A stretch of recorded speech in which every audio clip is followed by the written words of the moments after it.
I'd like to offer you a very warm welcome, wherever you are in the world, to this webinar that's hosted today by Age UK and Age International, both UK organisations that are members of the GARUP network, the global network for advancing the rights of older people.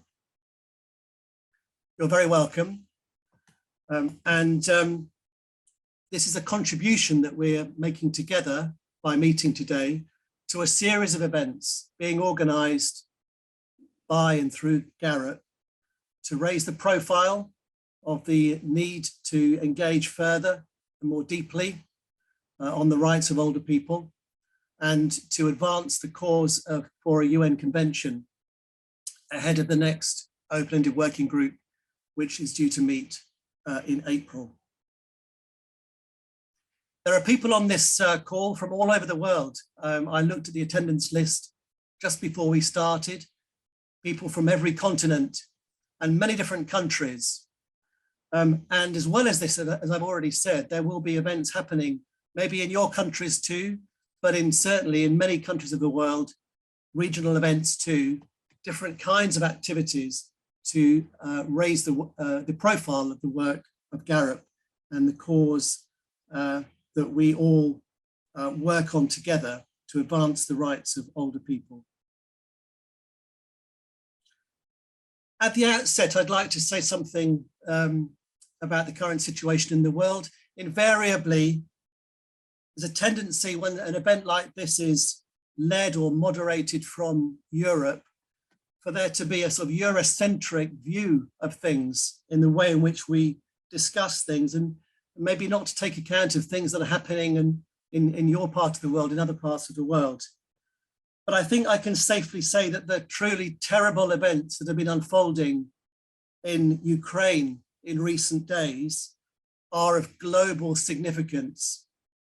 And we're all painfully aware of the human rights cost that many people, including many older people, are paying at this time. So as we continue this event, I'd like us to hold in our minds the situation in Ukraine. It sometimes feels odd to be doing anything else except thinking about it and thinking about the people who are suffering there. But we continue our work in the knowledge that there are very, very significant human rights issues playing out in that country right now. And we'll be remembering in our discussions all those who are working to strengthen the people there, including older people who are doing so much to bring relief and to advocate for peace at this time. So to turn to this webinar, as I've mentioned before, we're very pleased to welcome you from Age UK and Age International. We'll be recording this webinar and we'll be hearing from three main speakers who I'll introduce as we go along. Before we do that, I'd like to invite my colleague at Age UK, Caroline Abrahams, to offer some welcoming remarks. So Caroline.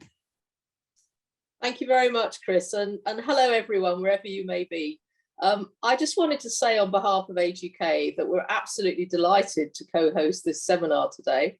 It couldn't have come at a better time, really. And I think in my country, where I live and work, rights, it's difficult to talk about rights. Rights aren't to do with us, they're to do with other people, surely. And they're certainly not to do with older people. I think that would be very often a common assumption that people have. But for us here, for many people here, the pandemic we've been living through has been a real game changer and an eye-opener, because that's brought to the surface just how important it is that older people in our country know what their rights are and are able to assert them and have them respected, and that other people know what they are too. And we've particularly seen that in the context of our health system and our social care system, where there have been many things to trouble many people over the last couple of years, whether that was older people not able to keep in touch with their loved ones while they were living in care homes, sometimes for months and months at a time, leaving them incredibly lonely and very depressed. And just yesterday, someone who runs a big chain of care homes said he was quite sure that some older people had given up hope and died as a result. But we also had lots to trouble us to do with the health system sometimes too, particularly early on in the pandemic, when we heard examples of older people being denied trips to hospital, not for the best reasons, or it being suggested that everybody in a particular care home, for example, should have a do not resuscitate order without them actually having the chance to discuss it or make that biggest decision of all for themselves. So I think there's been a change of view here. I think lots more people now recognise how important rights are. And I'm just really delighted that we can be here standing shoulder to shoulder with our friends at Age International and with many of you too. And of course, the sooner we can have a UN convention, the better. Age UK is thoroughly behind it. I'm really looking forward to hearing our three speakers. Thank you so much for coming today. Thank you, Caroline. As Caroline said, we're now going to move to hearing from our three speakers. And as we do, please be aware that you can post questions or comments on the Q&A function that you'll find. And after we've heard from our three speakers, we'll begin, hopefully, if there's time, to put some of those questions to them so we can have more of a dialogue together. We're absolutely delighted to be able to welcome each of our speakers, and the first of whom is Ambassador Rita French.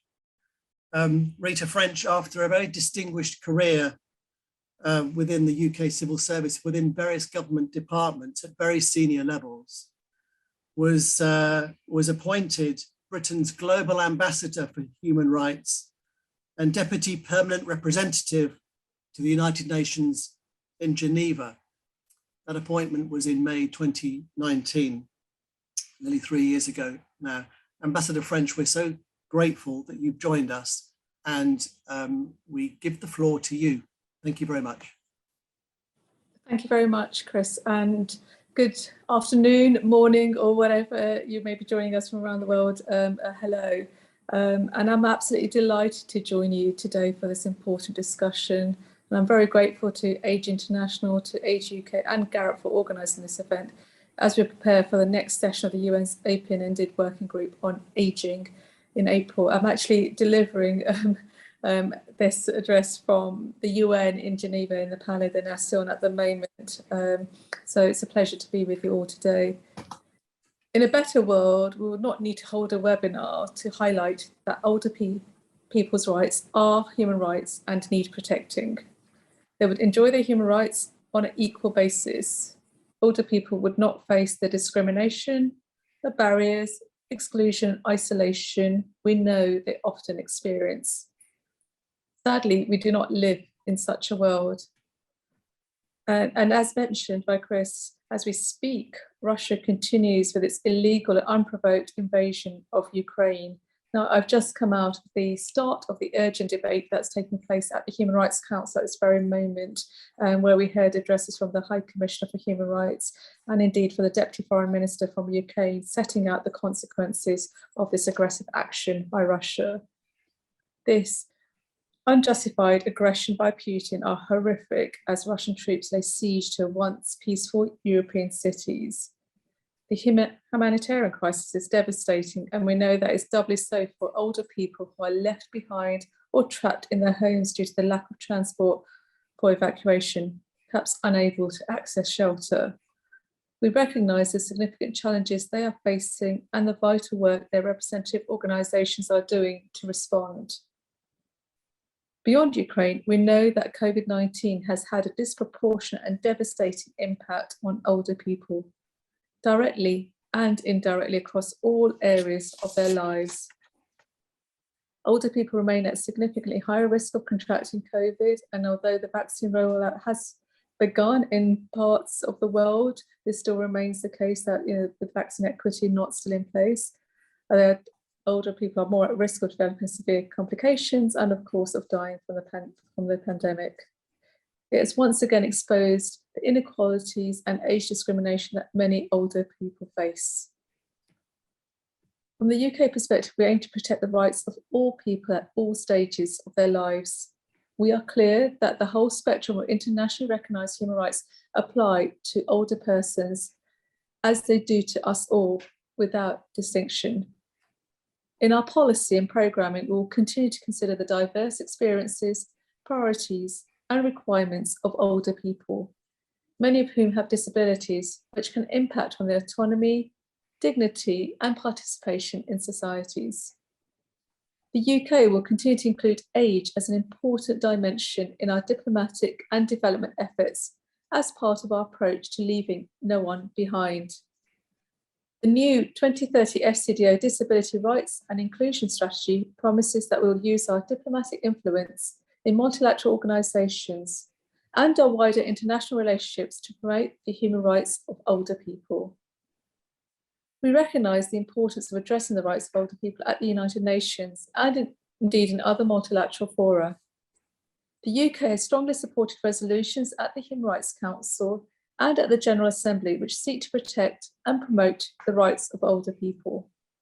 The UN's open-ended working group on ageing has a key role to play as it works to deliver its mandate and explore where gaps in the normative framework for human rights related to older people might lie.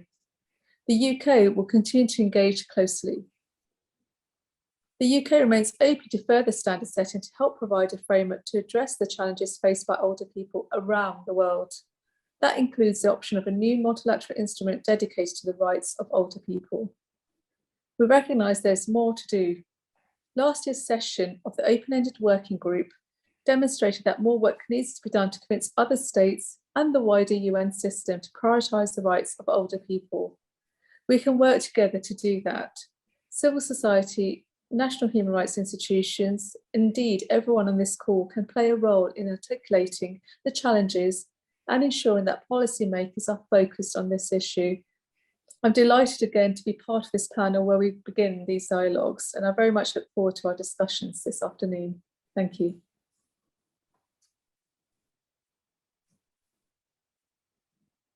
Thank you, Ambassador. We're very aware that you may need to leave to join the Human Rights Council before the scheduled end of our webinar. If that looks like it's being the case, we might come back and slightly amend the schedule. So in case there are questions that have arisen that people would like to put to you in response to your comments. So we'll see, we'll keep an eye on that as we go along and try and be flexible. But thank you very much.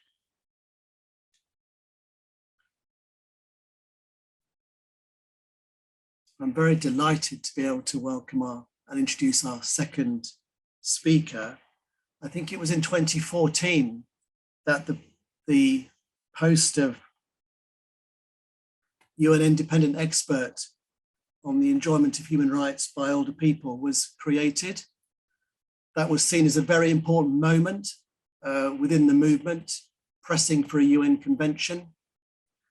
And in May 2020, Claudia Mahler was appointed, I think the second person to be appointed to this prestigious and important position. And Claudia was appointed after a most distinguished career in the field of human rights. You're very welcome, and we look forward to hearing from you now. Claudia. Thank you, Chris, for the warm welcome, and thank you, Age International and Age UK, for inviting me to this seminar, which is part of the Global Rally, as we already heard. Therefore, I also want to say hello to everybody around the globe. And what we want to achieve today is to get more information also on the national level to transform this kind of awareness raising to more pressure on governments to ask for action, to discuss normative elements, to start drafting a binding international instrument. We already heard from the ambassador that UK is already part of the working part of the open-ended working group, but I would urge you all to ask your governments if they are aware of the work of the open-ended working group and if they are going to be part of the discussion this year. This is something we really need to call once again. Work on the national level to raise awareness to this international ongoing discussion. Please allow me to recall why we are asking for action now. Many of you might be aware that the discussion how to better protect older persons started more than a decade ago with a report from an advisory body to the Human Rights Council, which stated that older persons are overlooked in the human rights system.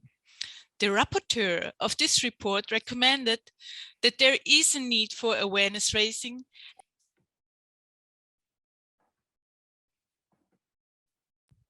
I hope you can hear me again. I just realized that I was muted. You're still with us. Good. The recommendation led to this establishment of a call for contribution of the Office of the High Commissioner and to another report which set the scene on the human rights for older persons.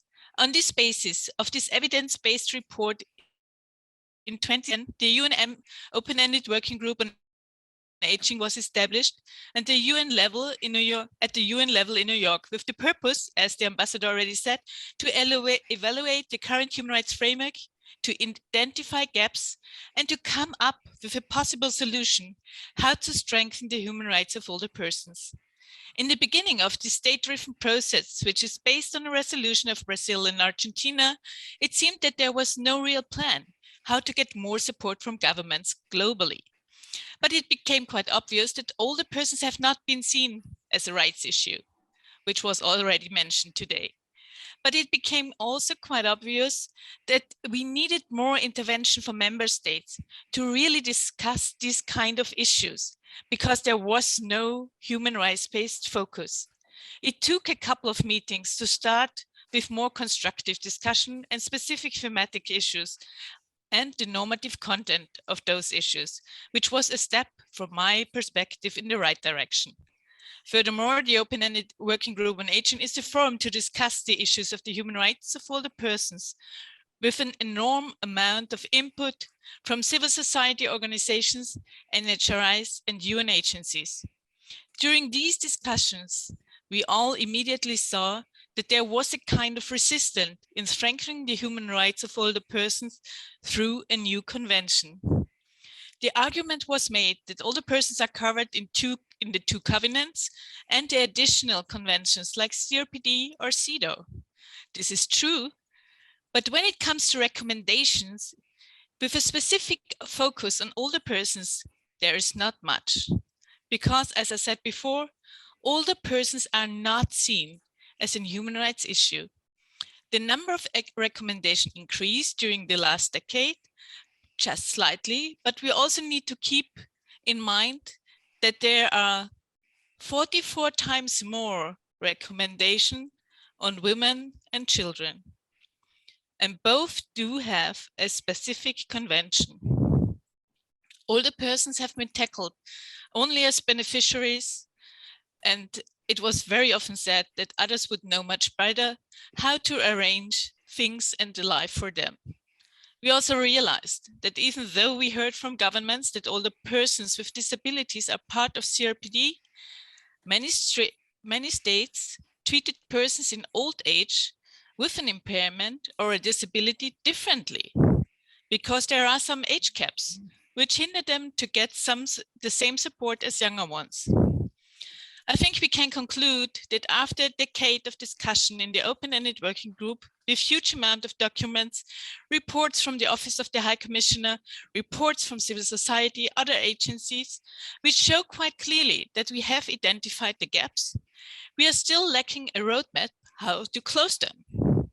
Allow me to add that the mandate which I'm currently appointed to is relatively young, but was established to strengthen the human rights of older persons.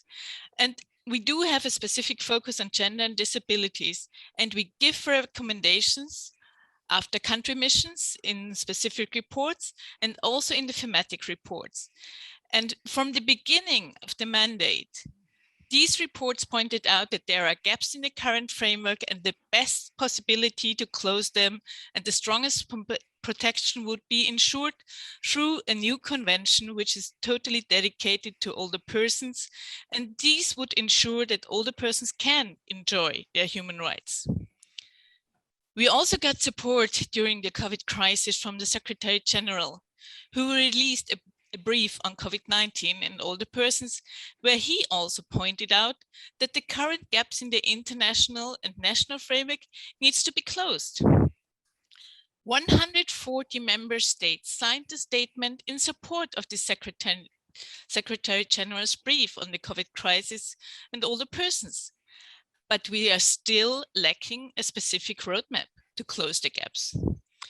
We were happy to witness that the first substantive resolution in September 2021, which asked for a specific report on the human rights of older persons, was released and also showed gaps in the current framework, which refer to age discrimination and ageism. And we also realized that 65 member states co-sponsored this substantive resolution. There is no hesitancy from member states to protect better and further older persons' rights, but there is an urgency for states' action to do so. But it is still good that we see that we achieved something more and more awareness in the Human Rights Council on older persons. We all thought that the current COVID crisis would be a window for opportunity to change the narrative that older persons need to be seen as rights holder fully, because there was evidence on human rights violations and older persons were abandoned, left behind in their homes, did not receive the support they needed or the services.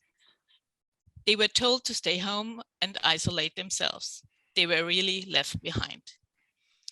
New development like digitalization were discussed, and it was clear that digitalization can be a barrier or a helpful tool. It is both, we know this.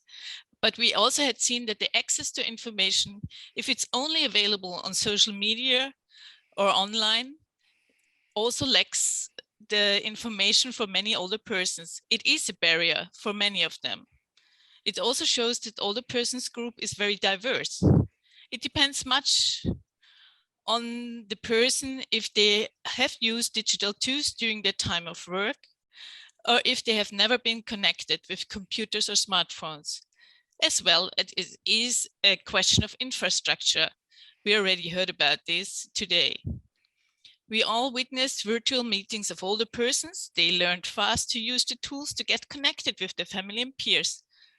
But we also knew quite clearly that many did not manage to get the services they needed. For example, their appointment for vaccination. One of the major gaps in the current human rights framework, which I already mentioned, is the missing norm on age discrimination. It is agreed that other status includes age, but we also realize that discrimination on the ground of age is easily justified and not taken as seriously as other grounds of discrimination. From my point of view, a convention which would manifest a dedicated norm on age discrimination would already have a significant changing approach. Furthermore, if we could manage to get a tool to combat ageism, it would have hopefully a significant impact on the national level. The current situation in the Ukraine, which was already mentioned, unfortunately shows us once again that older persons are left behind and overlooked in armed conflicts and evacuation plans. A convention would also be a tool of guidance in this regard. Which means really we do not have any more arguments to not start to work on a convention right now. We need to join our forces to start on the national, the regional and the global level to say out loud that it is time now to act. To improve the process, one tool should be a concrete roadmap for the way forward. We have the expertise, the knowledge, and I can assure you that the High Commissioner and her team and her whole office, along with my mandate, we stand ready to assist and support. We need you to show leadership and make concrete steps now. I'm convinced that we can only formulate a good convention if older persons are more involved in the discussion. They are the experts, and we need to listen more carefully to them. The process on a new binding dedicated instrument must ensure meaningful participation of older persons on all issues. We all know the slogan, "Nothing about us without us," and we must ensure that opportunity for meaningful participation is secured. I thank you for your attention, and I'm looking forward to a substantive discussion. Thank you.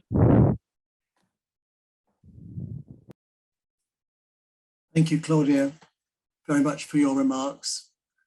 I think there are many people on this call who will share the feelings of frustration that I think you expressed very well, that so much work has been done to report and document and identify the gaps that exist in existing frameworks, and who are longing to know what needs to happen in order to trigger more concrete action in the drafting of new frameworks to close those gaps. And as Ambassador French was saying in your remarks, Ambassador, there's much more that can be done by civil society around the world to engage with governments, to encourage them to play a much more active part in the work of the open-ended working group as we reach this really critical moment,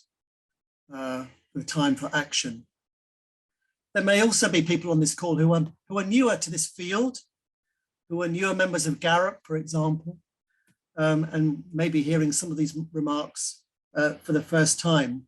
And I hope today's global rally will energize more civil society organizations, more individuals around the world to engage with each other within GARUP and within networks in your own countries to encourage greater state participation by member states in the forthcoming meetings of the working group. So third, we come to Helena Herklots. Again, a very warm welcome to you, Helena. After over 30 years of working in the field of aging and on issues affecting older people, Helena was appointed Older People's Commissioner for Wales in 2018 and has become a very significant authority in this field, both within Wales, but way beyond the borders of that country as well. And we look forward to hearing from you now. Helena. Chris, thank you very much. Prynawn da, good afternoon from Wales, and it's a great pleasure and honour to participate in this webinar today, when coming together in international solidarity on the rights of older people has never been more important. And this is about all of us. It's about those of us who are older people now. It's about all of us as we age in every nation and in every community. And that's why the UN Convention is so important, and why the discussions and debates here today are so important also. Chris, I'm just going to ask you if you could mute your microphone, because I'm just getting a little bit of feedback from you. Thank you. So a little bit about Wales and a little bit about my role, and then I'm going to address three key questions. So Wales is part of the UK, and we are also a country in our own right with our Parliament, the Senedd. Some policy matters and laws are reserved to the UK Parliament, but others, including, for example, health and care, are the direct responsibility of the Welsh Government, of the Welsh Parliament. And my role as the independent Older People's Commissioner for Wales, as set out in law, is to protect and promote the rights of older people. And I have a particular focus on ending ageism and age discrimination, on stopping the abuse of older people, and enabling everyone to age well. So first of all, I'm going to say a little bit about the gaps in human rights protection in Wales, and some of these issues have already been touched on. I'm going to talk about three. I'm going to talk about people living in care homes. I'm going to talk about access to information and services in an increasingly digital world, and I'm going to talk about ageism. Over the last 2 years in the pandemic, I've often been asked whether older people's rights have deteriorated and whether ageism has got worse, or whether what happened is that the COVID-19 pandemic shone a spotlight on the problems that were already there. And my answer is that I think it's been a bit of both. So for people living in care homes, there have been a number of issues which are potential breaches of the human rights of older people.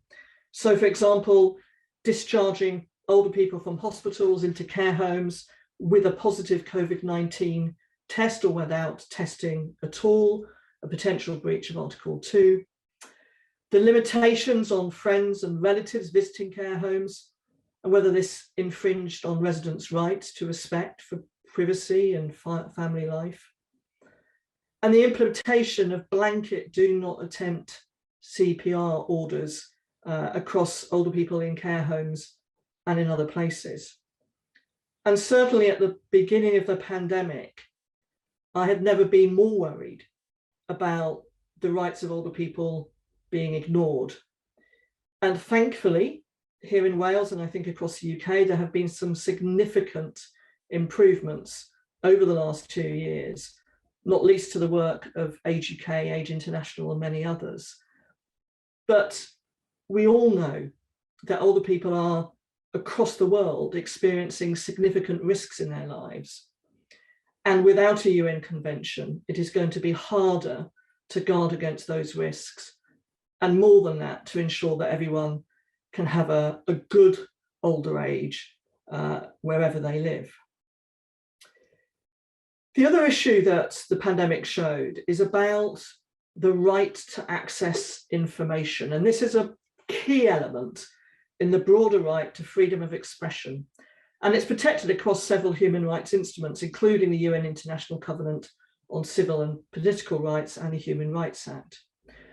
But the COVID-19 pandemic highlighted a stark digital divide in Wales and elsewhere, with more services and information going online. And for example, much of the public health information, which is about keeping people alive, was often only or largely available through digital platforms. So many older people were at risk of not receiving vital information on health protection and the services available to support them. And the third area is ageism and age discrimination. And that is endemic across the world. The World Health Organization in its work found that 1 in 2 people across the world hold ageist views. So of course it means that people making policy, people taking decisions, people working in public services and bodies hold ageist views, with the consequences that flow from that. And one of the things that struck me was how the language about older people often referred to older people as a homogeneous group, often only talked about vulnerability or burden, and not about the vital contribution that older people make in our families, our lives, and our communities, and our civil society. But we also saw some of those barriers that already existed in public services really have an impact. So for example, we know there are significant issues of age discrimination in older people's access to mental health services in the UK. And therefore, it's more difficult for older people to access that support now. And we also saw indications that there were increases in the abuse of older people as people shielded and things went on behind locked doors, and some of the checks that normally would have been in place just weren't there. So how do UN conventions strengthen the protection of rights of older people in Wales? Well, first of all, it would increase the awareness of rights amongst older people and policymakers and those providing services. It has the potential to hardwire the rights of older people into how we do things each and every day, to become a cultural norm as well as something set out in law and in statute. And that's really important. In 2019, I did a survey of older people in Wales and produced a State of the Nation report. And that showed that nearly a quarter of older people do not know about the rights they have. And a convention would help that. In Wales, for example, the UN Convention on the Rights of the Child has made a significant impact to children's awareness of their rights in Wales. And in 2011, Wales became the first country in the UK to make the UN Convention on the Rights of the Child part of its domestic law, with a duty to have due regard to the UN Convention. So there's an opportunity with the UN Convention to really embed that in the laws of the land. And a convention would provide a clearer, much more accessible interpretation of universal human rights, as well as addressing specific rights violations experienced by older people. In Wales currently, the government and others are exploring having our own Human Rights Act, and the UN Convention would be central in defining the specific human rights protections required by older people, so that older people's specific needs do not become lost. So as we work on this convention, and as we give our support to all the efforts of Gareth and others, are there some immediate steps that we can take to protect rights straight away? So one of the things that we can all do is scrutinise and challenge when we see those rights being ignored or breached. We can scrutinise and challenge when we see age discrimination or ageism in our media. We can support individuals to exercise their rights, and we can think about how we can do all we can to inform people about what those rights are. And two specific pieces of work I'm engaged in. So as part of a number of people across the UK, we're now working together to see how we can improve the rights of older people living in care homes, looking at the law, looking at legal contracts, looking at information and guidance and culture. And I've also taken action to make sure that our public services in Wales are not only available online to people. So under the legal powers that I have as Commissioner, I've issued guidance to our health boards and local authorities on their responsibilities to make sure that not only do they help older people get online if they're not online now, but also that they make sure that their services, their information, and people's ability to contact them does not rely on being online. So I will continue to scrutinise, to promote older people's rights. And I think we all have a responsibility to translate those rights into practical action and improvements. And I would like to say a heartfelt thank you to everyone working around the world, not only in pressing for a UN Convention, but for doing all that you do to stand up for older people's rights and to be standing alongside older people at this most challenging of times.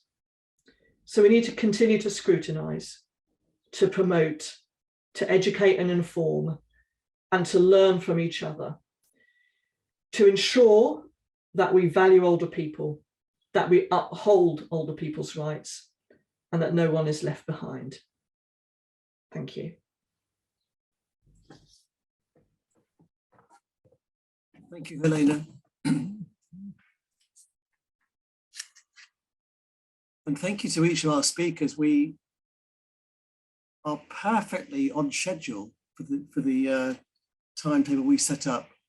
We wanted to give some time for questions to come through and to hear more from the speakers in response to your reflections on what they've been saying. Isn't it amazing that we have this ability that's only really been harnessed fully in the last couple of years to come together in this way and to meet so easily in a global setting, just to turn aside and then to come across each other so much more easily than it has been in the past. And so there's an opportunity now for you to respond with questions and for us to hear more from our speakers. One of my, listening to Helena, I was thinking about what Caroline Abraham said at the beginning of the meeting in her welcoming remarks about how the language of rights doesn't always play very well in the public narrative, in the media narrative in the UK, and certainly in the more, if you like, conservative elements of the UK media. But that actually the experience of COVID-19 and the last 2 years of a global pandemic and how that's been experienced in care homes and by older people and their families and so on, has really started to make the language of rights resonate in a much more forceful way, in a much more meaningful way for people.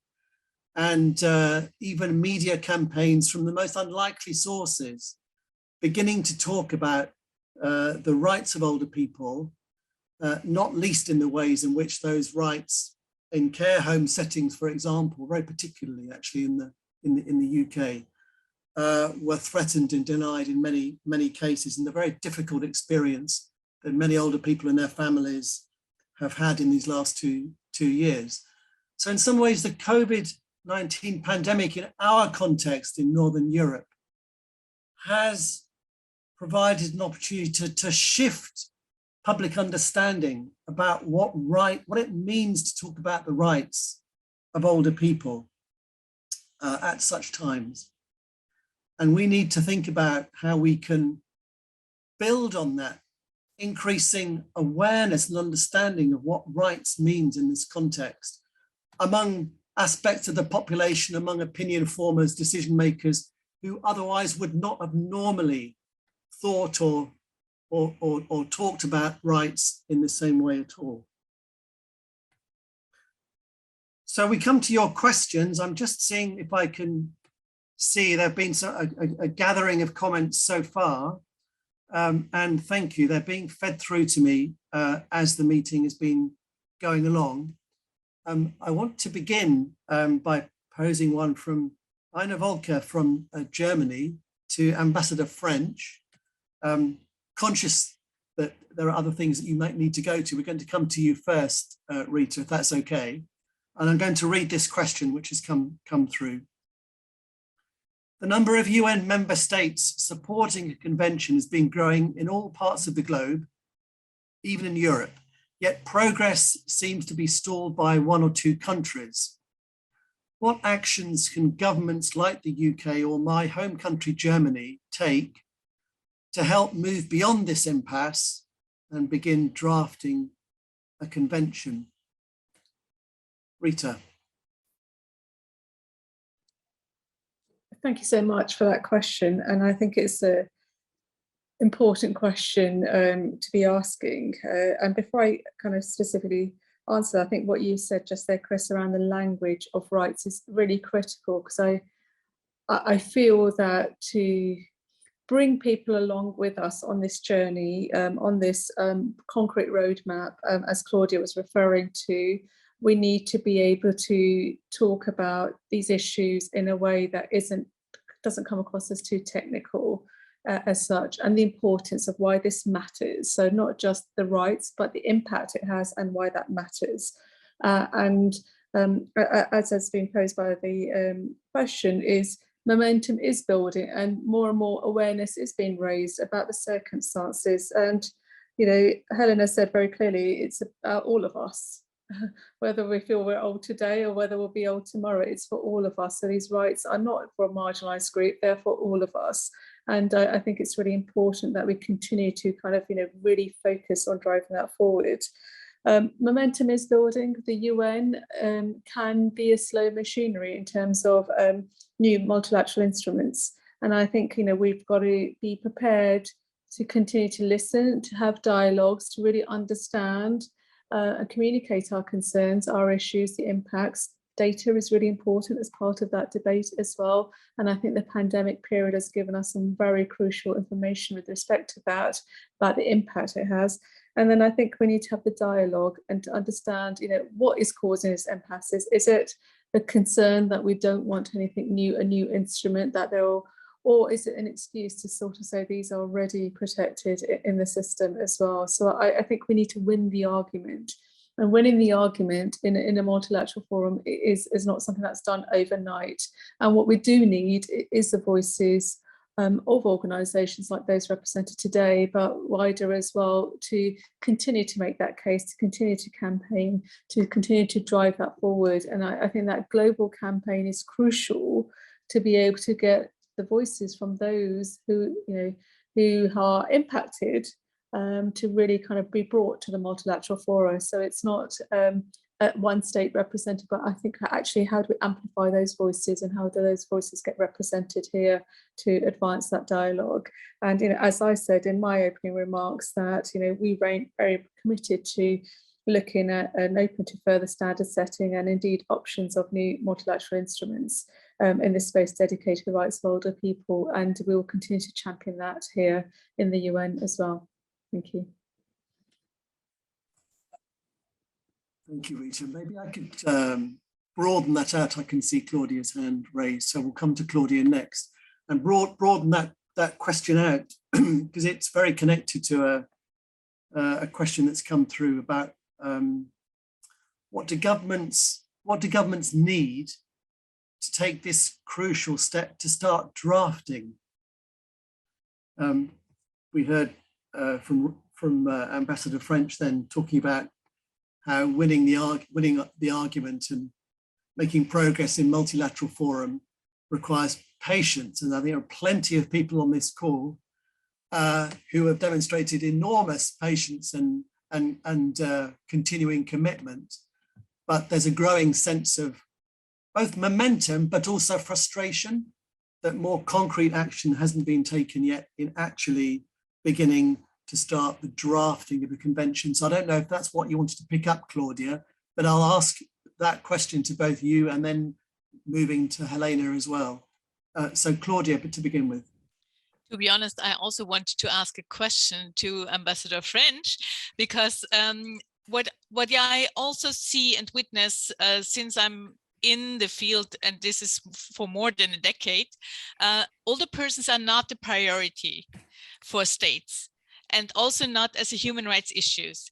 So I would also love to hear a little bit how we can also change this into a priority for the states, and to also ensure that we are tackling the issue of older persons when in other silos. For example, if we are having discussions on women, I think it would be more than specific to raise also the issues of older women.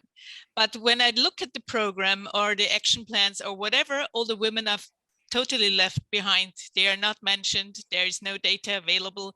So also I would like to hear also from the others, how can we get more allies if we focus a little bit more on the overlaps and also on the intersectionality.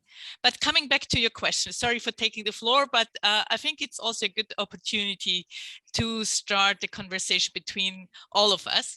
I think what we also need, and this is political will, to get started, to see it as a connection between the national level and the UN level, because very often I get the feeling that there is a disconnect between the capital and the UN level, so that not the knowledge of the national governmental agencies is really part of the discussion, or the other way around. Very often I fear that the national level is not aware of the discussion of the UN level. So I would also say we also need to close this kind of gap and raise more awareness on the national level. And also coming back to what Helena said, this is crucial for Wales, because there are gaps and we need to close them. So we need to point out that it's crucial for different national levels to show quite clearly there is a gap on the national level as well. And we saw that many states tried to get more guidance during the COVID crisis, how to deal with their older persons. And I'm sure that the convention would have given guidance in many regards. Thank you for taking so much time. Thank you, Claudia. What I'm going to do is come to Helena next with both of those questions. I invite you to comment if you'd like to, Helena, both on Claudia's important and interesting question about reflecting on the fact that older people are so often not a priority, and what can be done, in what ways. Claudia talked about the looking for increasing opportunities for emphasizing the intersectionality, but in what other ways can older people be brought more to the fore in debates about rights? But second, to return to the original question as well, what do you think governments need in order to start actual drafting? Let's hear from Helena, and then we'll come to Ambassador French with Claudia's question or challenge, really, about what can be done in situations where older people really aren't seen as a priority. Helena. Well, I think Claudia's nailed it, actually. The fundamental problem is that older people are not seen as a priority in many spheres. And I think ageism underpins a lot of that. And in particularly othering older people. So we talk about them and they, and we talk often about older people as if they're a separate group in society. And as many others have said, if we are discriminating against older people, we are discriminating against our future selves. And yet that is rarely recognised. So I think a key action is challenging ageism, but doing that in a way that also educates and informs and seeks to bring people with us. And the UN Decade of Healthy Aging gives us a really good opportunity to do that, because challenging ageism is one of its key areas, as well actually as the development of age-friendly communities. And that also gives us another positive dimension to this, to engage people in thinking about how do we make the places where we live work for all of us as we age. And if I may also, in terms of how to make older people a priority and also how to galvanise work in terms of the UN Convention, I think I would like to see more older people's commissioners across the world. At the moment, there's myself and Eddie Lynch in Northern Ireland, but there are very few people across the world who have their role set out in law with legal powers to protect and promote the rights of older people, fully independent, and in my case, supported by a fantastic team. And what that does, it does give us a focus, it does help us to galvanize, to bring people with us. And what I found when I came into this role is the very fact of having an older people's commissioner meant that older people knew there was someone for them, that my accountability is to older people. And that helps to frame issues about older people's rights, because I'm the person whose job it is to protect and promote them. So I think we can find ways to make it real and find ways to build these sorts of roles into the architecture of governments, into the architecture of civil society, to give a clear focus in nations on older people's rights, and clear locus for that work and power to champion. Thank you, Helena. Rita, do you want to add any comments on the point about raising the profile and the relevance of older people in the rights discussions? Or should we move on to other questions? I mean, I think Helena's covered it very well. I mean, I think the message for policymakers, whether that's in national governments or in multilateral forums, is to ensure that we take an inclusive approach inclusive of everyone at all ages, as such, to make sure that no groups are left behind. And we need to make sure that that is a mandate that we hold throughout, to make sure that that we can deliver successfully, to ensure that dignity and respect for older people as well. Thank you. Thank you. I remember that when I came into the role that I have now at Age International and went to see the UK government as part of my sort of introductions and early attempts at advocacy about the way in which ageing and older people were included in the UK aid budget, thinking about international development and aid. One of the responses that came back to me was and this is thinking about financial support through the aid budget. Someone said to me, when African governments ring us up, it's not to discuss the needs of older people. It's they call us and say, how can we get more younger people into work? And of course, it's true, isn't it, that it's much easier potentially in parts of the world where population aging is much more of a known reality, a felt reality. It remains the case that for sub-Saharan Africa, the proportion and number of older people will continue to be a much lower proportion of the population, rapidly growing though it is, for some considerable time. And so there's an added challenge where the policy agenda is being crowded out by what are perceived to be very pressing needs of what's called the youth bulge in demographic terms. But of course, at the same time, we see, and even represented on this call, the emergence of some very dynamic and vocal and active advocates within sub-Saharan Africa on the agenda on the rights of older people. And within Age International, we work very closely with many of them. And it's really inspiring to see how this part of civil society is growing and emerging. But it is a particular challenge, I think, where even making the case for the visibility of the increasing number and therefore perhaps relevance for policymakers or pressing priority for policymakers to pay attention to the rights of older people. Very, very challenging when there are other things crowding that out at a national level. I'm going to read one comment and then ask a final question because we're very close to being out of time. And the comment comes from Geraldine Van Buren, I think is important to air it. Having participated, she writes, in the drafting of the UN Convention of the Rights of the Child, I know that the work started with a smaller group of member states and others joined in. Should we not take this approach for a convention to older people? So where might the core group come from that could actually get the ball rolling in the drafting? A challenge and a question from Geraldine there. And then from Helen Flynn, who works for Just Fair, whose focus is on socioeconomic rights. We support the development of a convention, and there's clearly a huge gap in international law.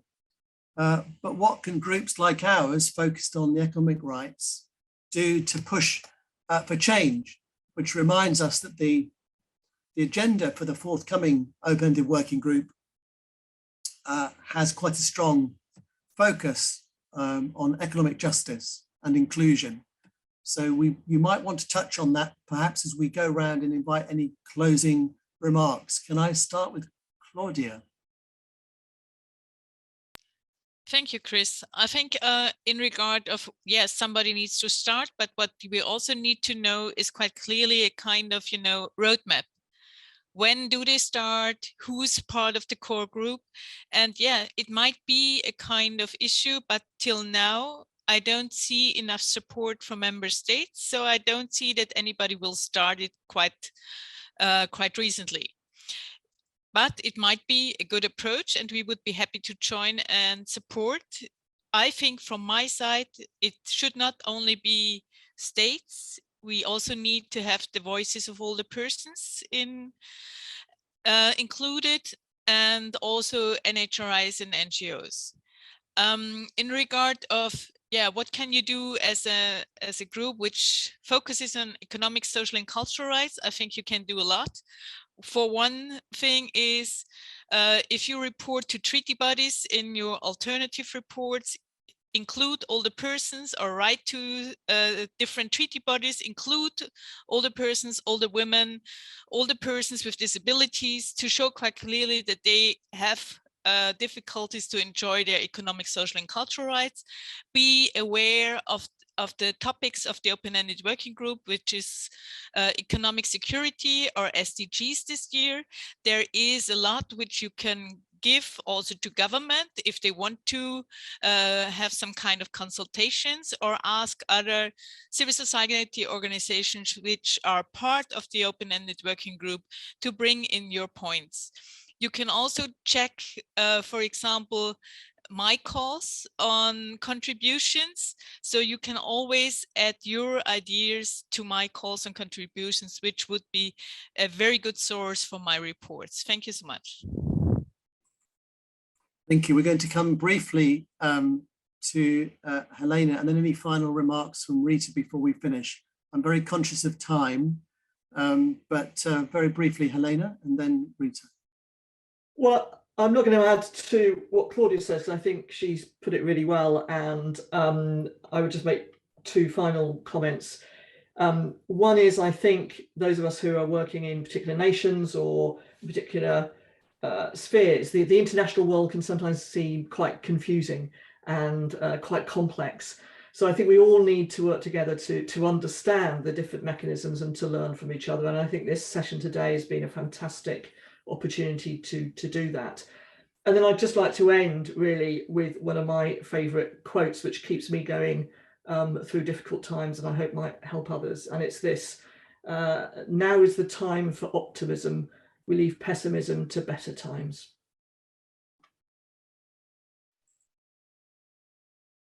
Thank you, Helena. Rita, any final thoughts? Thank you. Just picking up from what Helena said and what we're witnessing around the world today, I think hope is one of my words of the moment, because we have to hope on so many fronts at the moment. I mean, I think two points really to make in respect to those questions. I'd say you already know who your champions are, which states are your champions. So clearly there's a resolution at the UN, and you will know who the kind of core group are in terms of leading those resolutions, who are supporting and sponsoring those resolutions. Indeed, you know who the members of the open-ended working group are, and then indeed you've got wider partners. So I think kind of exploiting those avenues, those channels as a starting point is the right place to kind of build and advance this agenda. And then I think picking up on Claudia, what you said, economic, social, cultural rights, it just reminds me that it's really important that civil society are actively engaging not just with Claudia's mandate, but indeed other special rapporteurs and other UN mandate holders, to make sure when they're looking at specific themes, as we've talked about, whether it's women's issues or whether it's on a specific country, and we talk about Ukraine, is to ensure that the older person's aspect is fed into that, so that again that voice is coming back to the multilateral forum, and those platforms are heard by all states. So I think there's opportunities in that space as well. Thank you. Thank you. So just one more minute from me, and then we'll come to the end of our time. I hope everyone on the call feels some significant sense of encouragement from the fantastic participation that we've had for this event today. One contribution to Garup's global rally to promote the rights of older people ahead of the 12th open-ended working group. We really have had a remarkably wide representation from all over the world. And as I say, I hope that's a source of encouragement.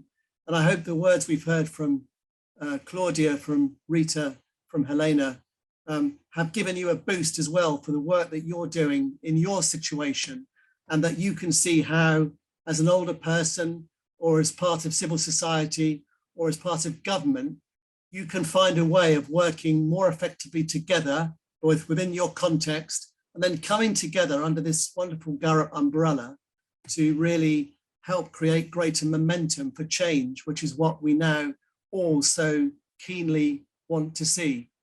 So can I thank on your behalf each of our three speakers. Thank you for your time and attention and for your questions and engagement, and wish everyone well in these challenging, but let's also feel hopeful times. Thank you very much indeed. Thank you.